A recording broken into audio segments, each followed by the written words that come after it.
Hello, ladies and gentlemen. I am Cam the Magic Man, and I'm back. Where have I been? What's been happening? Well, I'm a Scottish now.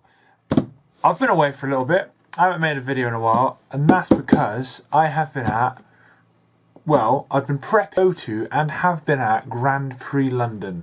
It's now Monday, the 14th of May. I got back on the 13th. From Sunday, I was there for the full 4-day stretch at the GP. And I won't lie, I'm really fucking tired, man. It's playing Magic for multiple days in a row is hard. Imagine doing I'm kicking the table. Imagine doing 2 F&Ms every day. I know that sounds really fun, but 2 F&Ms every day. Oh my goodness. I was shattered. I was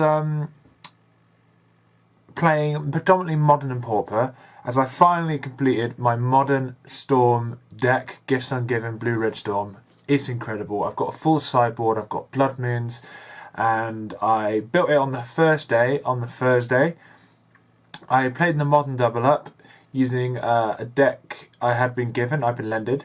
Then for the rest of the time at the GP I played my own version, and I learned so much about Storm. I'll go through probably at some point when I do an actual genuine wrap-up video for the GP, what I've learnt about Storm, what I've learnt about Modern, what I've learnt about matchups. I also somewhat completed a Pauper deck.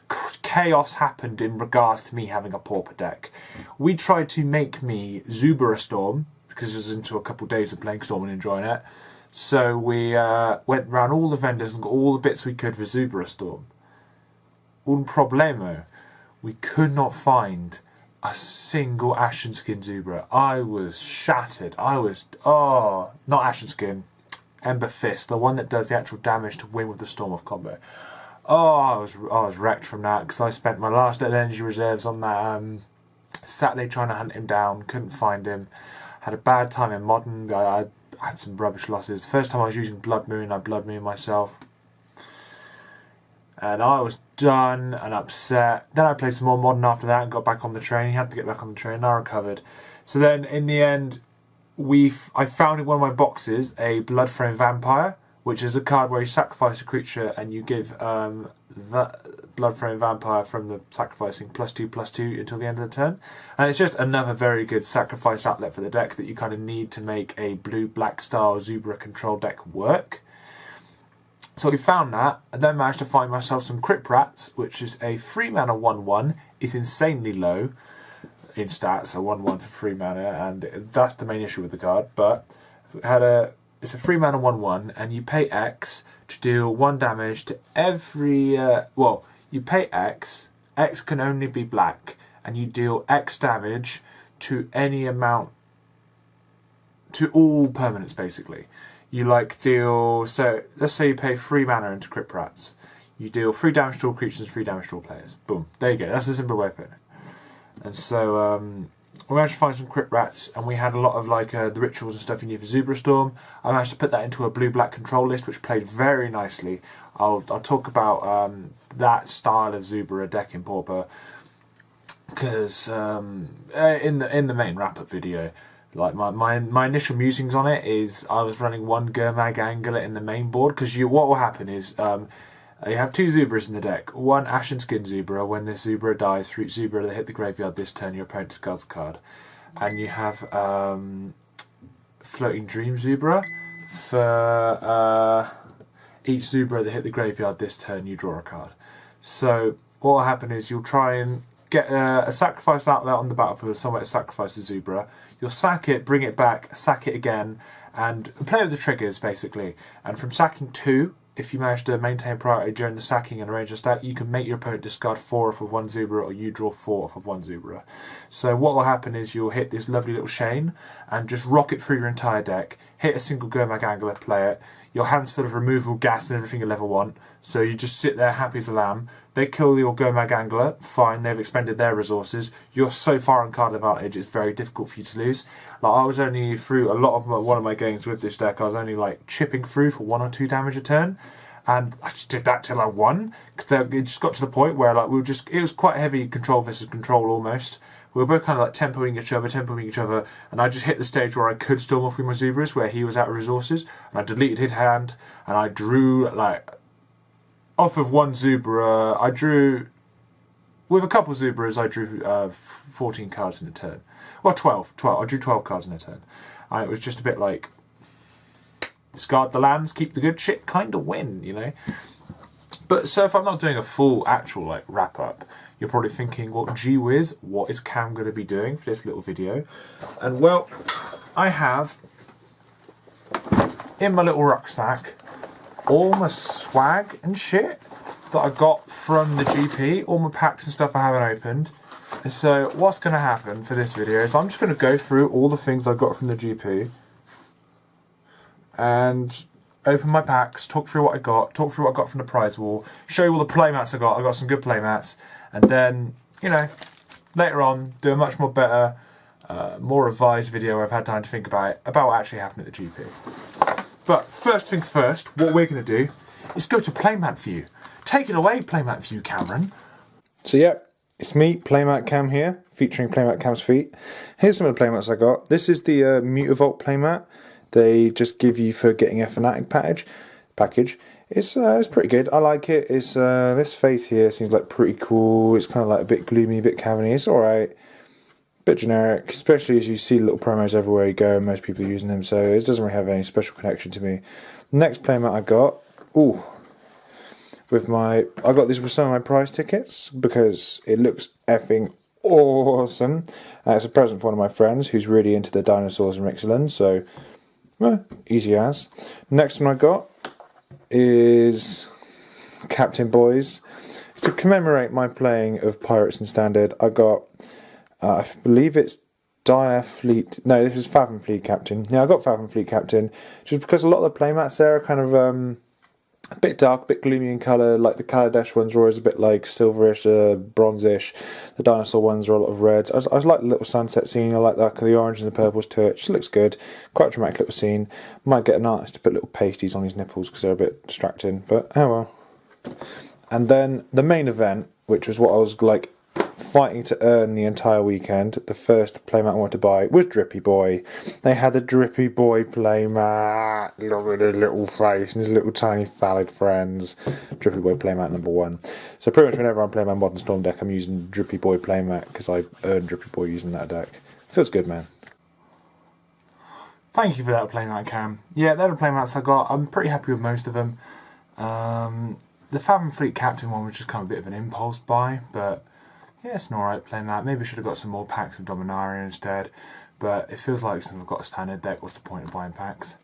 Next we're going to go down to card view, because I've got some stuff to show you. I've got all my jank I bought, I've got all my packs to open, so we're going to switch now to card view with a beautifully well done transition. Yeah! So here we are now in card view, and here's one of the first things I spent my prize tickets on, and that is a whole load of these Ultra Pro storage box series, just kind of deck cases, ultra clear. I bought about 4 of these because in general it was just 10 ticks each. They were cheap and I just needed a couple extra deck boxes for just some decks lying around. My review of them so far isn't 100%. I'm not sold on them because with Ultra Pro sleeves, like, I don't know if you can see this, but cards don't quite 100% like sit flush in them. They kind of sit a little awkward because the base seems like a little tapered. And so if you want to get your cards loose, you've got to like, you know, give it a bit of a tap to get them out properly. And one of the negatives over a normal deck box, it's quite hard just to leave your sideboard in there. You kind of have to get it all out and put your sideboard back in. It's a bit of a hassle. And your opponent's very likely to see some of your cards as you're getting this out. So if you're getting this out, maybe just leave a couple lands on top or something, not to give too much information. At local F&M level, doesn't really matter, people know what you're playing already, but maybe at something like a Grand Prix, it's a bit of a risky thing to do. Yeah. So that's one of the first things I bought. I've also noticed that, yeah, it kind of fits okay with just Ultra Pro standard like sleeves, but it's a little more, wrong side. It's also a little more ropey to put bigger sleeves in, like Dragon Shield Pro mats or things like that, because I won't show you because I don't want to actually harm my modern deck, which is currently double sleeved in Dragon Sleeve. Are they Dragon Sleeves? It's currently double sleeved in Dragons, and it kind of like bends the cards, try and put it in properly. It's like the issue of it sitting kind of off center is much worse. So unless I wouldn't actually get these unless you're actually sticking with either Ultra Pro sleeves, or you just want somewhere to put decks that aren't mingled into like your normal collection. That's what I'm going to use them for. Put stuff that is just sitting around in my normal collection. Probably should be put separate into here, like little homebrew pauper decks, little cards I think should be used in different brews and stuff. So yeah, that's some of it. Oh yeah, my actual pauper deck. My actual pauper deck is right here in this box. There's a couple other things I got whilst I was there. I'd like to highlight on this video. First of all, Crypt Rats. You heard me just talking about those. Got those from the Magic Madhouse stand. If you're looking for anything just a little unusual or like a little cheaper, I'd actually go to the Magic Madhouse stand. They actually had quite a fair few things, apart from Nimbiphus Zubra, but let's be honest, no one's perfect. Also in here are two things very precious to me, because I actually managed to meet my, well, up there, if not my favourite Magic artist, Mark Paul. I met him and his wife, both of which are lovely, and American, which surprised me. I didn't think Mark Paul would be American. And he signed 2 of my white border beautiful little islands, which I was very happy with. My pauper deck runs Ash Barrens to basic land cycle, so you better effing believe every time I basic land cycle, if I need blue, I'm fetching my beautiful little Mark Paul Islands, making my opponent think, ooh, this boy has the hashtag swag. Side note, I'm never saying hashtag swag again, that shit's mad lame. Oh, so yeah, that's that. Next we do actually have, boom, in an Ultimate Guard case. I've been using these throughout the GP. I was given them by one of the guys. And in general, my review for the Ultimate Guard case, ooh, zoom out a little more, zoom out a tiny bit more, is that, yeah, they're really solid little cases. Like, heavy magnet closing system, keeps your deck in there securely. Look how nicely packed in this entire deck, sideboard, divider, and several 2 tokens and 3 storm counters are. It just fits so nicely, it's so copacetic. Doesn't rattle around, it's quite easy just to get out. You just pull that aside, there you go. Deck out, easy. I could put it the other way out, not show my opponent I'm running Spire of Luck Canals, e.g. playing Storm. Like, in general, lovely deck box. And this is the first deck I've had that I've double sleeved, and I was a bit worried it'd be a bit difficult to shuffle, but no, it's fine. It's actually quite nice to use. So what I managed to get whilst I was at a GP, I managed to get my full playset of Gifts Ungiven for about £6 each. Might have been 7ish. It's a little expensive, but I just wanted to get them out of the way and get them bought. I then, in one of the bulk bins, we will go through my full bulk bin haul. I did manage to find a foil Goblin Electromancer that you better believe your boy snapped up damn quick. I also managed to get myself a playset of Manamorphose for this deck. Manamorphose is expensive, about £4 for what is... It's just a little common, but it's just using a lot of things. So £4 each for the playset, which in general, I think okay for the prices going there. I managed to get 2 Past in Flames from 2 of my friends. Paid them off. Gave one of Koga some boost bars for his. He wasn't too fast, so feels good, man. And other than that, there wasn't really much more main deck things I needed. Other than Spire of Luck Canals, they sent me back about £9 each. I probably should have shopped around for those. But like I say, I was just like, fuck it, give me my lands. So I bought 1 Spire of Luck Canal off a friend and 3 off some other knobhead. My sideboard is where I did actually the most buying, which I'm just getting out now, if you can bear with my big cumbersome hands. Channel Fireball little divider from the Channel Fireball box I got from the standard Fnatic package. Constructed Fnatic package, which is where the Mutavault playmat comes from. That's a nice thing to show you. I got some lovely storm counters bought me by one of my friends, signed by RK Post, who is the artist that made them. Absolutely lovely. One of the stands was selling unhinged tokens, so I grabbed myself 2 unhinged goblins. If I do like Goblin Storm off twice using Empty the Warrens, I can have 1 for my tapped goblins, 1 for my untapped goblins. The deck I was led just had 25 like goblin tokens, so you could just put that many goblin tokens out. And I don't know, it feels a bit BM really, man, to put 25 goblin tokens down and turn them sideways and shit, you know. I got an Echoing Truth. I do have 2 Echoing Truths. I believe I have one in the sideboard of my Pauper deck, which does need some work, that sideboard. And I'll probably actually... I had Wipe Away as well, which effectively reads return target permanent to its owner's hand, so Wipe Away can't be counted. And I'd rather actually run 2 Echoing Truths over Wipe Away, because that extra blue mana is really difficult to work around when you're storming off. Like, unless you've got 2 Manamorphoses, like one in your hand, one in your bin, or you draw into another Manamorphose, you're going to want that blue really to Serum Visions out of something for consistency, to perhaps remand your Grape Shot to strike twice. Like, I think this is more specific for matchups, because that does very well against token decks as well, because it returns each non-land permanent with the same name as well. So what if they double Dampening Sphere against you? Wipe Away is kind of useless at that point. Like, because I in general, if I was against something like Boggles or something that ran white, I would always put an Echoing Truth just in case they threw out a ley line. So yes. Never empty the warrants. And my babies, my beautiful Blood Moons. I got these so fucking cheap, like 16 quid each, 16, 17 quid. The guys that were selling them, it was just like a little pouch of fucked up Blood Moons, and I picked out some crispy, nice white border Blood Moons from there. Feels good, man. Feels good. Got 2 Shattering Sprees for about £11, £12 each. Fuck, this card's getting expensive. I'm sure someone knows why other than me. I've got some pieces of the puzzle. Got my bolts. One of them was given to me for a Saheeli Rye trade, so it's got a different mark from the other one. But if my opponent's paying that much attention, well, and flavor text, my opponent's paying that much attention, they deserve to fucking realise. 3 bolts, and just the spells I already have.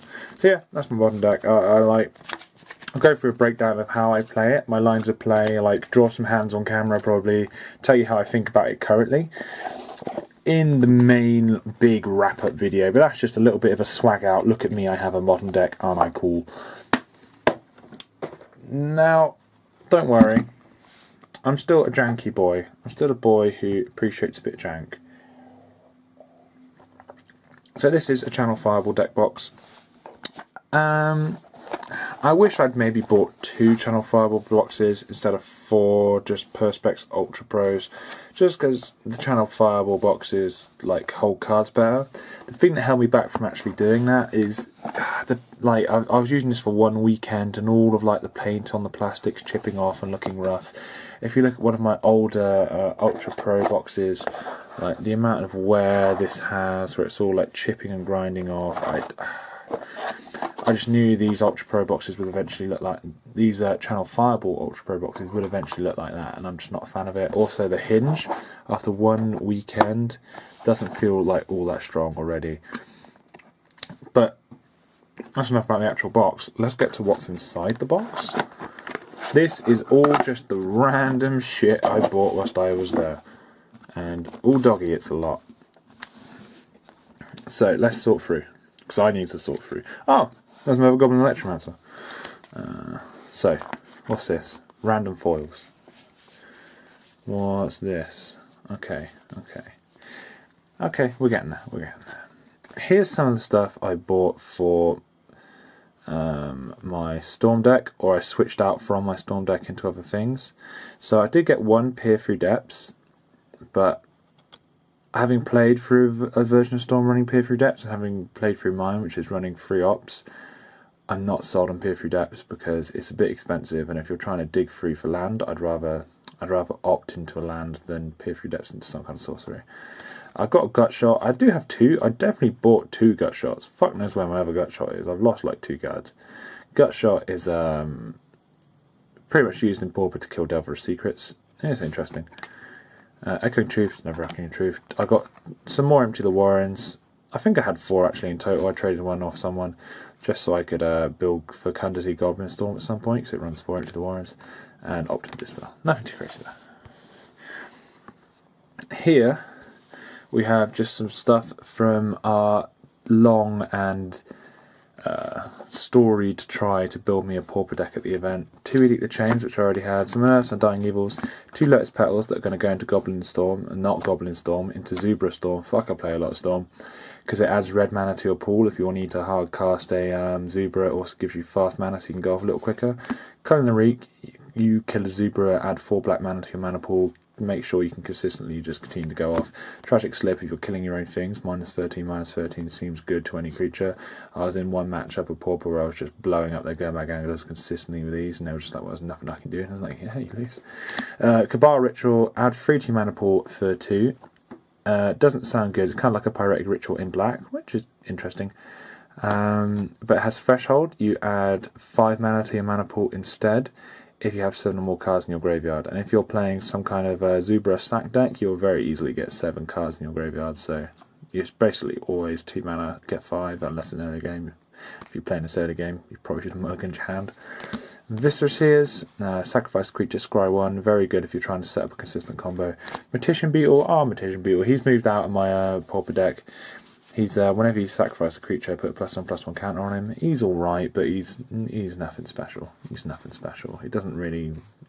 He's good at times. The times he's good are the times he's amazing. If you get him out early, he feels good. But in general, you'd rather just have a carrion feeder out, play a Zubra, sack a Zubra, play 1 black mana to bring it back, recur it somehow, and go through the Zubra chain of just drawing those cards, discarding those cards, and just that 1 mana which you need to cast this guy does throw you off that little loop. I'd rather just be a bit more consistent, ignore him, and just go for like play 7 Earth in the deck or something to make it just easier to hit the Zebra chain. Oh look! Another gut shot. Nice.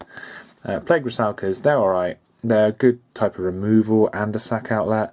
The paying the black does kind of pinch you a little bit, but they might be worth picking in the sideboard as removal just because there are so many 1 toughness, 2 toughness creatures lying around.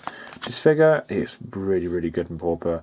1 black mana, give target creature -2/-2. Just a sick card. Diabolic Edict is instant speed, opponent sacrifices a creature, feels nice. Guess Verdict, sort of instant speed, same thing, double black but they lose a life, feels good. Nausea, all creatures get -1/-1, good. Bone Splitter, just for some reason the original Pauper deck I was running ran some of these to go on a Zubra beatdown plan, which kind of feels a bit shit, so they were out. Exhumes, they're good if you're playing Zebra Storm and you're going off, because at the point you're going off, it doesn't really matter if your opponent gets something out of their graveyard, because you're probably going to kill them. Silver Lifestaff, if you're killing something, this allows you to gain life off that creature when it's been equipped. Pretty cool. Grim Harvest, it's a recursion spell that's shite. Manifest cards, because I'm running Sultai Emissaries in my original build, all of these are out. And Choking Sands, they're in my sideboard, my other 3 of these. It's just black land destruction, which is good in Pauper for destroying artifact lands and Tron lands. Oh! Your boy was on fire through that segment. You see how quickly he talked? Unstoppable. Unstoppable boy.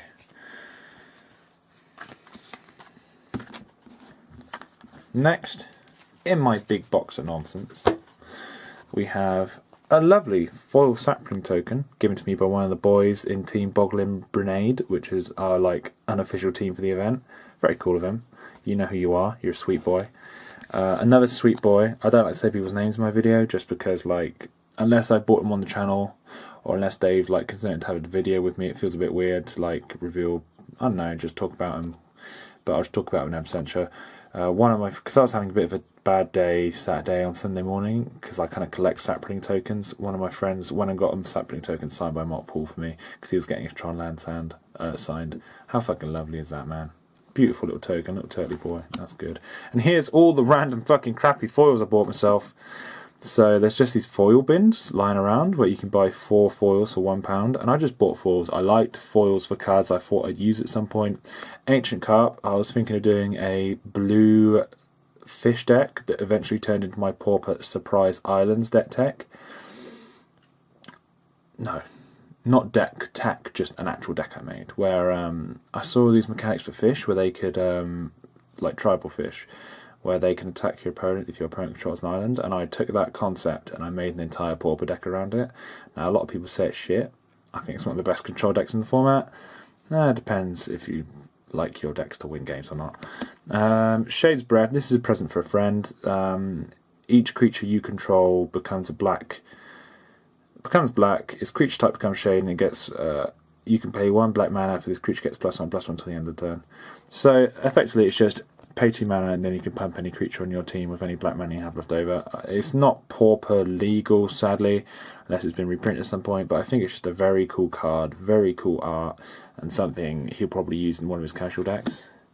Then we have Alphato Exterminator, just once again, very cool art. I think it's the F&M promo version, it's just nice.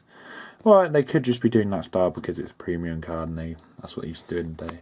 Here's another vampire for him because he's into his vampires. It's a foil one, probably not very powerful, but it just looks very nice. And this, I may give this to him or I may keep it. It's effectively just a morph, Ponza, Pauper thing. It's just cool. And I'm a big fan of Elk. So I was going through the bins and I managed to find a whole load of foil Elk. Got Highland Game, when it dies you gain 2 life. Wetland Sandbar, it is a 2/1 for 2. Heliod's Emissary, Bestow. Whenever Heliod's Emissary or target bestowed with Heliod's Emissary attacks, tap target creature and opponent controls. It's a 4 mana 3/3. Yeah, it's alright. Great Heart, wonderful flavour text, beautiful card, lovely. I'll read the flavour text briefly. A great heart stood like a statue, its hide painted in gold by the dawn. The champion laid down her weapons and stepped forward within an arm's length of the beast. The heart, sacred to Heliod and bathed in the god's own light, bowed to the champion, marking her as chosen of the sun god. How fucking nice is that card? Stampeding Elk Herd, it's a 5 mana 5/5. If you attack with creatures... If you have creatures with power 5 or more when you attack, all creatures you control have Tampool. That's cool. Urborg Uprising is for potentially a commander deck around Azusa Born of Ash, because Azusa Born of Ash is a 4 mana haste that you can bring back to the battlefield by sacrificing a swamp if you have the most cards in hand during your upkeep. And yeah, I think this is a good little card advantage engine. Put 2 cards from your graveyard into your hand, draw a card. Yeah, just cool. My Mutavaults, 1, 2, 3, 4, 5. I should have 6 of these, but I don't know where my other one went. It probably got lost in my retardation. So they're the little promos you get. I also got Nissa's Revelation. Scry 5, reveal the top card of your library. If it's a creature, draw cards equal to its power and gain life equal to its toughness. This is kind of a find effect for my Rurik Far Commander deck. It will gain me life, it will draw me cards, and it will hopefully give me some advantage again once Rurik Far is off the field. So, nice little card. Fists of Ironwood. Enchant creature, Fist of Ironwood. When you play Fist of Ironwood, put 2/1/1 sap-putting creature tokens on the battlefield and enchant creature has trample. This is literally just for Sappy Boy, Drippy Boy, if I make him into a commander deck. We also have here some Rise from the Tides, which I am reasonably certain of. Give me one moment. Yep. I got a playset of promo Rise from the Tides for £1 because it's a playmat of promo Rise from the Tides, so like, why not, man? Why not? Like, it could be used in some really weird control value deck as a win con. That's what I'm thinking to put it in at some point. Maybe modern, maybe just casual. Depends how reliable I think it could be. At 6 mana, you really have to control the game up until the point you play this. So it'll pretty much just be a deck full of counter spells, card draw, low mana counter spells, card draw, and probably some red burn or some black creature removal along the way. Oh, look at that, I've got some moisture on this card, that's bad. So I just think it's worth having a playset of those. Probably anyone who knows anything about Magic is scoffing at me. You can fuck off, you're on my channel, aren't you? Way! Well, yeah, and one of my friends, whilst I was being quite upset on the day where I just made some silly mistakes in games, bought me a foil Mortician Beetle, which is frankly just lovely. No idea where he found it, but a sweet boy. Sweet boy. We also have a promo Corpse Track Menace, which I didn't know they did, and it looks awesome. And just normal Corpse Track Menace, because I'm thinking of building a Golgari +1/+1 counters deck in Modern. I'm just kind of brewing it up in my head, thinking of ideas. I haven't quite hit a point where I think I've got the deck to be consistent enough or find a route of play or what is lines of play that make it worthwhile. It would effectively just be green, black, good stuff, but things like Corpse Jack Menace make it a little difficult because you want to build on the counter synergy, but you don't want to push it. I don't want to push it too hard. Got a lovely Yargle, Glutton of Verbog from the friend who got me a little Mortician Beetle, lovely boy. Mana Bloom, which is going to be for my Roshin Meanderer commander deck, because we were going to do this commander challenge where you draw a card, you draw like a combination of colours, build a commander deck for it for 20 quid, but none of the bins were really cheap enough to pull it off effectively, so that plan was kind of jettisoned, sadly. So if we do ever end up doing it, I bought a Mana Bloom because it's just good for that commander deck, and it was like 10p, 25p, so why not? I've got Scatter the Seeds for a Drippy Boy commander deck. Put 3 1/1 sapling creature tokens onto the battlefield. A second Harvest, which I was very happy to find in the value bin for the Drippy Boy, double all your tokens on the battlefield. And the next is just a little set of cards which are going to be gifts for one of my friends whose birthday is this Friday. So first of all, I got her a commander I thought that would, you know, interest her because she likes playing green. It's Anfusa Cetesian Hero, some kind of promo, looks very pretty. Whenever you cast a spell that targets her, up to 3 lands you control each become 2/2 warrior creatures until the end of the turn. They're still lands. And so I got that. Then I also got Sylvan Advocate. As long as you have 6 or more lands, Sylvan Advocate and land creatures you control get +2/+2. So that could be whenever you target her with a spell, summon 3 4/4s. So that could be a nice little strategy. An Anoct Guide, which I think could be useful for her in Pauper, because at worst it's a 2 mana 2/2. If it's got some kind of synergy with it, you can give it more counters. You can search for your library for lands as well with it. So it's just I think Anoct Guide is just a reliable, good card. I played a lot of it in Magic Jewels and liked it. I got her Revive, return target green card from your graveyard to your hand, because it is pretty. I also got her Slaughterhorn, which could be good in a heroic style green pauper deck. Blood Rush, discard Slaughterhorn, target attacking creature gets +3/+2 until the end of the turn. It could be a nice little combat trick. Emperor Crocodile, which could be a finisher for that deck, a counter to the Gurmy Bee. If you control no other creatures, you sacrifice it though, so it'd have to be like maybe Relic Fist of Ironwoods just a value. But it is a 4 mana 5/5. There is another 4 mana 5/5, which is a dinosaur, which is I don't have it. That's not what I'm revealing now. I'm just messing with the cards. That also could be worth it in that deck, but you can't really mana ramp into this because if you have, I don't know, like Elvish Mystic on the battlefield and you play this turn 2, seems pretty good. They have to waste their removal getting rid of either this or the Elvish Mystic, and if you give the Elvish Mystic like Hexproof or Indestructible, then ooh doggy oh boy, you're doing good.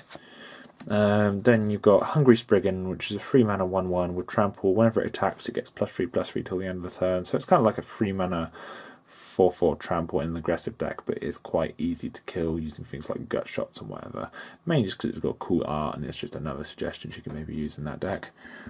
Oof! Oof! Still haven't found my other Mutavault. I wonder where that's fucking gone. It was during a Pauper event I got it, and I think I was just like, dirty, that's gone. Some guy left a load of a box he opened, so I just took all the land from it really. There's another bone splitter. Because I'm getting a bit low on basic lands, giving basic lands to all my friends. Oh, sappy boys. Whole load of sap printing tokens I got from everyone opening packs and stuff. I was like, give me your sap printing tokens, give them to me, give them to me. And just took all those from people. Just have some other stuff which I was going to originally use in my Pauper deck but did not, and some lands and such. So yeah, that's kind of my little swag box and all the little weird things I found.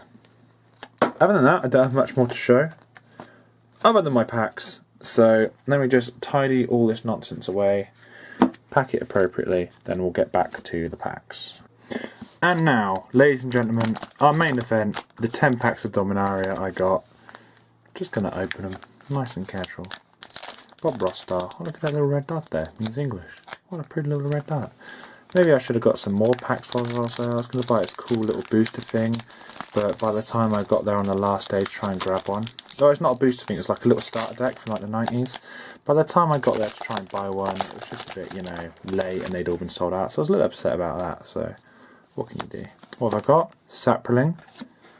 Look at that. Good boy. Starting off with an Arbor Armament. Put a +1/+1 counter on target creature. It gains reach till the end of the turn. Not bad. Caligo Skin Witch. 2 mana with Kicker for 4. When it's kicked, each opponent discards 2 cards. Could be good in a kind of discard themed commander deck. Unwind. Unwind. Counter target creature spell. Non-creature spell. Untap up to 3 lands. Could be very good if you're trying to do some kind of mana production deck. We've already talked about Excavation Elephant. He's not the best. Gitu Chronicler. Yeah, she's right. Pierce the Sky, really good removal in limited. Pegasus Courser, beautiful art, gives one of your other creatures flying. Not much of a house on itself on the battlefield, but giving someone else flying is good. Forces them to block it, stop that having flying. Usually chipping some good damage. Llanowar Elves is always good. Academy Journey Mage is kind of alright. It's a bit expensive, unless you're going heavy into Wizard Synergy. Mesa Unicorn is a beautiful card. Gaia's Blessing. Target player shovels up 3 target cards from their graveyard into their library. Draw a card. When Gaia's Blessing is put in the graveyard from your library, shove your library into your graveyard. I did play against Mill at one point. Shove your graveyard into library. And this would be really good as a green strategy sideboard for Mill. Also, it's just really effective graveyard hate, because it kind of cantrips itself out and draws you a card and destroys her graveyard. It's like late game. It's really good. Knight of Malice. We've already talked about how good Knight of Malice is. Bed, Steward of Argive. He's good. He's kind of like a prism effect on a creature. Makes him a bit weak to destruction, but if you're already running like a Thalia or something, maybe he's worthwhile. On the end, the Mirari Conjecture. Nothing fancy. No big rares. I've already went through the Mirari Conjecture in my limited pool kind of discussion. Let's have a look at this. What's on the back? Oh, Nightmare Horror. Look at that. What a lovely token. And does it have a land? It does. We've got a mountain. Cool. Dark Bargain. Just a cool little card. Does 2 damage to you, but lets you kind of brainstorm, put things into your graveyard, and if you're doing some kind of reanimation strat, it's good. Unwind. We have Sin. Adamant Wheel. Target creature gets +2/+2 and indestructible to the end of the turn. Very good little combat trick. Good to avoid. It's also used to probably like dodge removal. Nice little card. Warlord's Fury. Creature you control can first strike until the end of the turn. Very good in that set. Trust me. Draw a card. Cantrips itself out. Just very useful little card. Not instant speed. It's a bit of a shit fest. Yeah, it's a bit of a shit fest. It's not being instant speed, because they can probably block quite well against your creatures, and first strike doesn't mean much. Like, if you're playing this early game, it's a bit shite. First strike's okay, you might chip in some extra damage and cantrip, get another card. Yeah, late game is probably a little better. Mammoth Spider is a 3/5 of reach. You should probably draft it. It will stop you dying to angels. Stronghold Confessor is a 1/1 with Menace, and if you kick it, it enters the battlefield with 2 +1/+1 counters on it. So it's either a 1/1 Menace or a 4 mana 3/3 Menace. Either of those is good. Shiver and Fire, brilliant removal spell. Pegasus Courser, pretty boy. Llanowar Elves, pretty boy. Academy Journey. That's worrying. Goblin Barrage, that's alright. Triumphant Gerard, put a +1/+1 counter target creature you control the greatest power. Target creature you control the greatest power against flying. First strike lifelink until the end of their turn. Yeah, that's an interesting card. Probably fun and limited. At least Cinderwind. Probably a decent commander. Probably helps the wizard deck quite well by giving everything you have, like pseudo prowess. And Verdant Force for Sappy Boys. Look at that. I haven't had Verdant Force yet. That's a completely garbage tier rare, but I'll have that for Sappy Boys. Yeah, alright. Hang on, so I rest so far. Mirari Conjecture and Verdant Force. Yeah, I'll have that. I'm not a picky gent. Can't believe I'm getting happy about a fucking Verdant Force. It's like, I swear, if like some of the big like pack opening boys open the Verdant Force, they fucking slit their own wrists. But I'm like, yeah, boy, look at this green. So we have on the back Sappy Boy, good. Plains, me. Oh, I think I just revealed the end one. Gitu Journey Mage. When it enters the battlefield... Oh yeah, it's kind of the Bernie Wizard. Okay, bit shit stats. Llanowar War Scouts. You may put a land card from your hand onto the battlefield. Yeah, that's a pretty good card. Drudge Sentinel. Yeah, Drudge Sentinel's decent. A bit low statted, but it has like indestructible, so it's just a very good blocker, really. Rescue. Yeah, I'm not sold on Rescue yet. Sarah Disciple. Brilliant limited. Bloodstone Goblin. Yeah, it's good if you go for the kicker theme, which may be more viable than I initially gave it credit for. Yavimaya Sap Herd. Voltaic Servant. Potentially going to break Vintage or some shit. Blink of an Eye, yes, alright. Ship and Fire, good removal spell. Fight with Fire, kick at 6. When Fight with Fire deals 5 damage to a creature, if this spell's kick deals 10 damage among any targets. Yeah, that's interesting. Sentinel of the Pearl Trident, Flash. Send the Pearl Trident as the battlefield, you may exile a historic opponent you control. If you do, return that. Oh, it's kind of. Oh. Oh, so just blue flicker, okay. Slifer! We got the slimy boy! And a Cabal Stronghold. Slimefit's alright there. Let's put him in the worth opening that pack pile. 4 packs down, no Khan. I would like a refund, please. I thought every pack had a foil Khan. I thought every pack had 50 quid in it. GG. I'm kind of like, I kind of know I'm not going to pull anything worthwhile. Oh, hang on. Got rescued first, but Sappy Boy, there we go. Mountain. Give me a little look. Yeah, it's a nice mountain. Rescue. Rescue.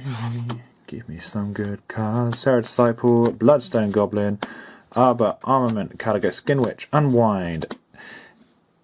AS Sphere, that feels like it should say Aether Glider, but it's AS Sphere Glider. It's shite. Flyers are good in this format. That one's not because it just dies from anything with first strike. Divination, yes, Divination. Scripting Surveyor, very good limited. Baloth Gorger. Yes, alright. Ooh, got a Dampening Sphere. That's nice. Not for me playing Storm, but it's always nice to have a Dampening Sphere. Dauntless Bodyguard. Yeah, she's okay. When she enters the battlefield, choose another target creature, sacrifice Dauntless Boggling Guard, and target creature gains indestructible till the end of the turn. Yeah, it's alright. What's on the back? Oh, Helm of the Host. That's cool. I'm happy with that. And Urgaros the Empty One. I already got one of those for free at the event in someone's jank pile, so oh well. Nothing crazy there. But Helm of the Host is going to be a stealth hitting commander, I think. Very strong. Just nice to have in my rare folder. I sold a lot of my rare folder. Like all of my rare folder apart from stuff like I want to put into decks currently. Cold Water Snapper, fuck off. Avenant Trapper, when you cast a historic spell, tap creature opponent controls. Yeah, she's alright, nothing special. 3/2's a bit weak stat line.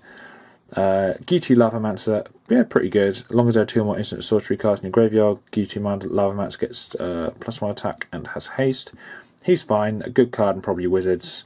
Aggro wizards. Oh, we didn't do tokens, look at that. Knight, fuck off. Island, that's alright.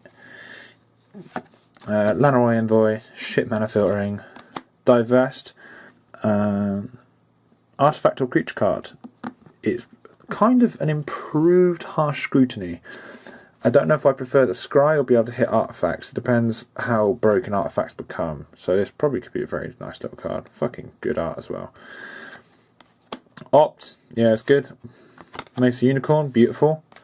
Fire Intervention, good removal. Jousting Lance, quick creature gets +2/+0, and if it's your turn, a quick creature has first strike. Okay, decent. Pegasus Corsair, a lot of them.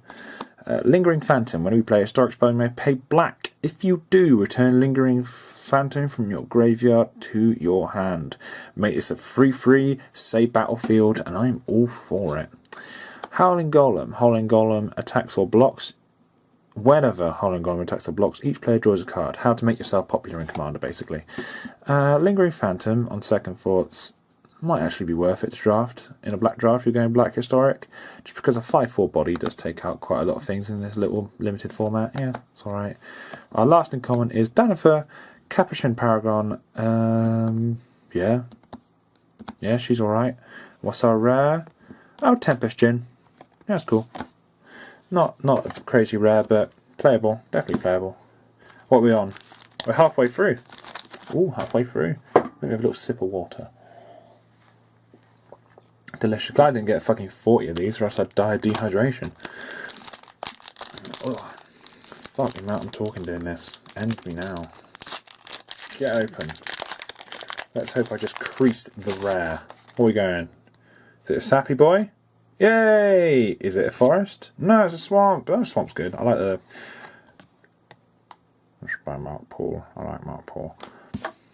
Drudge Sentinel. Yeah, whatever. Voldarian Arcanist. I think Voldarian Arcanist is a good card. The 1/3 stat line's a bit of a bummer, but it does good things. Knight Benalia. I'm not saying anything about that. Destroy target lands. Up to 2 target creatures can't block this turn. It could be interesting. It's some kind of aggro Pauper Ponza deck, maybe. Doesn't do really enough. Adventurous Impulse. Look at the top 3 cards of your library and reveal a creature or a land card from among them. Put it into your hand. Put the rest in the bottom. Kind of like a slightly worse Ancient Stirrings. Cool. Dark Bargain. Yeah, been through Dark Bargain. Fungal Infection. Talked about that before. Jousting Lance. Him again. Create 2/2 White Knights of Vigilance for 4. Yeah, that's cool. Sanctum Spirit. Whenever you cast a historic spell, Sanctum Spirit gains indestructible until the end of the turn. So if you're casting a lot of historics, this card is a 4 mana gain 3 life every turn when you attack. Not bad. Sorcerer's Wand. Some kind of wizard synergy bullshit. Valdek, my boy. Oh, Oath of Teferi. Yeah, it could be useful in some kind of Super Friends build. Valdek Keeper of Flame I'm more happy about, really. I think that's a decent little card. I think he could be quite fun in some kind of like red Voltron EDH deck, or maybe some aggro equipment aura style deck. You got some good equipment still left over from some good auras at least still left over from Ixalan due to the pirate ones. Sapling, we're going strong. Island. Oh, it's a nice little island. Look at that. Unwind, Adamant Will, Warlord's Fury, Mana Spider, Stronghold Confessor, Cold Water Snapper, Power Stone, Shard, could do things for some kind of workshop style deck. Well, I say workshop, I mean more of an artifact focused deck. I don't really know what a workshop deck is. Vicious Offering is nice removal. Deep Freeze is nice removal. Deathbloom Fad is a fungal boy. Oh, Wizard's Lightning, not bad. Memorial's Unity, that's okay. It's a land that lets you look at the top 5 cards of your library. I've mentioned this a lot before, but not name checked it. Shana's Sisei's Legacy can't be target of abilities your opponents controls, but can be target of spells your opponents control. Interesting. Oh, Rite of Bells Unlock. Create 2/0/1 cleric tokens. Create a 6/6 black demon creature token with flying and trample. And at the beginning of your upkeep, sacrifice another creature. If you can't, this creature deals 6 damage to you. Fucking cool, I like that. That's a nice little card. Probably completely unplayable, but it does cool things, has cool art. And I've seen those little cleric tokens before. They're cool. Yeah, I like that. Right, Bells Unlock, mate, all the way. Let's see if there's going to be a cleric token now. Oh no, it's a Sappy Boy. That's still good. Island. Oh, literally the same island and the same Sappy Boy as the other pack. Okay. Crescent Druid, 3 mana, 2/3, decent. Okay, that's not bad for this format. Kicker for 5 additional mana, gain 10 life, can be quite swingy, not bad. Drudge Sentinel, Voldarian Knight. That seems. Ooh, okay. What the fuck is this? What the fuck is this? That's like the same order as the last pack. Gideon's Reproach, nice little removal. Yavimaya Sapherd, Voltaic Servant, Blink of an Eye, Memorial to Genius. Draw 2 cards for 5, sack it, okay. Sage of Latnam, sacrifice an artifact, draw a card, okay. Juggernaut, okay. Oh, got a mythic. Multani Yavimai's Avatar. Reach and Trample. Multani Yavimai's Avatar gets +1/+1 for each land you control and each land in your graveyard. Awesome. Return 2 lands you control to their owner's hand. Return Multani from your graveyard to your hand. That's going to be a little sleeper hit, I think. He's got a lot of text on him and does a lot. Yeah, I like him. Oh, 2 more left. Where's our Khan? Where's our Khan? Give me Khans. On the back of this pack, we have... Oh, Zombie Knight. Cool. Haven't seen that before. And a Plains. Oh, fuck Plains. I hate Plains. Line of War Envoy. Divest. Opt. Charge, G2 Journey Mage, Llanowar Scout, Voltaic Servant, ooh, a Cladry Sphinx. Windgrace Acolyte. Put a top 3 card in your library, you gain 3 life. Oh, that's interesting. Gideon's Approach. Something on the end. 4 damage to target creature attacking a block-in, yeah. Sacrifice War Memorial, destroy target land. Lingering Phantom. Yargle. Oh, Josie Vess. Okay. Josie Vess ain't nothing crazy. Alright. A last pack. Last bloody pack. Let's hope we get something crazy, because the pulls haven't been like anything decent really. Got a mythic, that's not bad. But I doubt we're going to get much else. Look at this, look at me. Just, eviscerate this fucking little thing. Out of it. On the back. Knight. Land. Is it? Oh, forest. Oh, nice. Now we've got many forests this time. I like forests. Devenant Trapper. G2 Lava Runner. I'm going to be very careful not to spoil anything. I'll not show what the back one is. Llanowar Envoy. Divest. I've got so many ops now. Charge. Sappy Migration. Eviscerate. Pardic Wanderer. Gideon's Reproach. Sweet Boy. Woolly Boy. Quende. Pride of Femeref. Double Strike. Creatures you control with first strike have double strike. Yeah, cool. What are we looking at? Oh, it's a rare. Oh, it's Daring Archaeologist. Oh, whatever. I think I got rid of my Daring Archaeologist. Well, here we are at the end. Hello, darkness, my old friend. There is no big pull. I'll probably flash up how much my most expensive card is from here and just be like, oh, look at this, I'm a big boy. But we've got Daring Archaeologist, Josie Vesh, Lich Knight, Multani, Yavimai's Avatar, The Rite of Bells and Lock, A Wizard's Lightning, Oath of Teferi, This is the battlefield. Exile another target permanent you control. Return to the battlefield under its control at the beginning of the end step. You may activate loyalty to planeswalkers twice each turn rather than once. That's going to be strong somewhere. Tempest Djinn. Yeah, he's good in some Flyers deck. Helm of the Host. Dampening Sphere. Far Stronghold. A Verdant Force, which I'm actually like weirdly most happy with. And a Mirari Conjecture. Let's go back to normal view, Cameron. So yeah, that was just all my swag from the event. I probably didn't talk about gameplay all that much. I didn't talk about my decks all that much, but we'll get to that. We'll get to what actually happened on the days. And I'll do that in another video. But for now, I've been Cam the Magic Man. I hope you're looking forward to Friday as much as I am. I'm a bit tired of rambling. I'm a bit tired. And I'll speak to you soon.